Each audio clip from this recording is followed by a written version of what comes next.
Hello అండి, నమస్తే. అందరు ఎలా ఉన్నారు? నేను మీ రజనీని. నేను చాలా బాగున్నాను. ఈరోజు అయితే దొండకాయ పచ్చడి చేస్తున్నాను.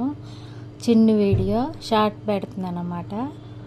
ఇదిగోండి, పచ్చిమిరపకాయలు దొండకాయలు ముక్కలు కోసుకొని చక్రాల్లాగా దొండకాయలు కోసుకొని ఆయిల్ వేసుకొని బాండీలో వేయించుకుంటున్నాను. పచ్చిమిరపకాయలు దొండకాయలు వేయించుకున్న తర్వాత ఇక పచ్చడి నూరుకోవడమేనండి. నేనైతే రోట్లో నూరుకుంటున్నా, మీరైతే మిక్సీలో వేసుకోండి.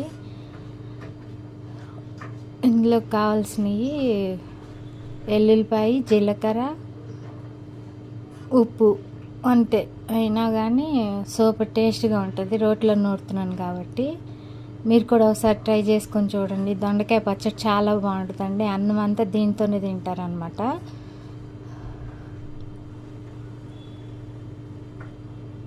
అదిగోండి, జీలకర్ర, ఎల్లుల్లిపాయ, ఉప్పు, వేయించుకున్న ముక్కలు రోట్లో నూరుకోవడమే. ఇంకా వేసుకొని నూరుకోవడమే. చాలా బాగుండిద్దండి. ఒకసారి ట్రై చేసి చూడండి. నూరుకుంటున్నాను. రోట్లో వేసుకొని నూరుకుంటే ఈ రోటి పచ్చళ్ళ టేస్టే వేరు కదా, చాలా బాగుండిద్ది. చింతపండు వేసుకున్నాండి. చింతపండు వేసుకొని నూరుకుంటున్నాను. కొంచెం నలిగిన తర్వాత ఉప్పు వేసుకుంటాను అనమాట. అది ఉప్పు కూడా వేసుకుంటున్నాను. స్పీడ్ పెట్టేసానులేండి, షార్ట్ కదా. మీరు కూడా ఒకసారి ట్రై చేసి చూడండి, చాలా బాగుండిద్ది. దొండకాయ పచ్చడి మాత్రం అదిరిపోయింది వాళ్ళు మాత్రం. మీరు కూడా చేసుకొని చూడండి.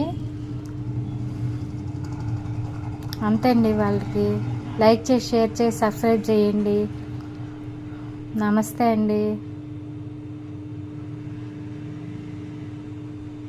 ఇప్పుడైతే ఎల్లుల్లిపాయ, జీలకర్ర వేసుకుంటున్నాను. అది పక్కకు నెట్టి వేసుకొని మధ్యలో నూరుకొని మొత్తం కలిపేసుకొని మళ్ళీ నూరుకుంటాను అనమాట.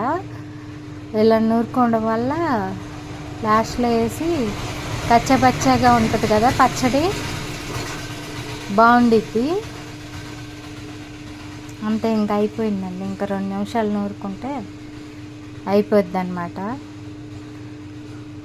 రైస్లోకి కానీ, చపాతీలోకి కానీ, దోశల్లోకి కానీ, దేనిలోకైనా కానీ చాలా బాగుండిద్ది. ఒకసారి వేసుకొని ట్రై చేసి చూడండి చేసుకొని.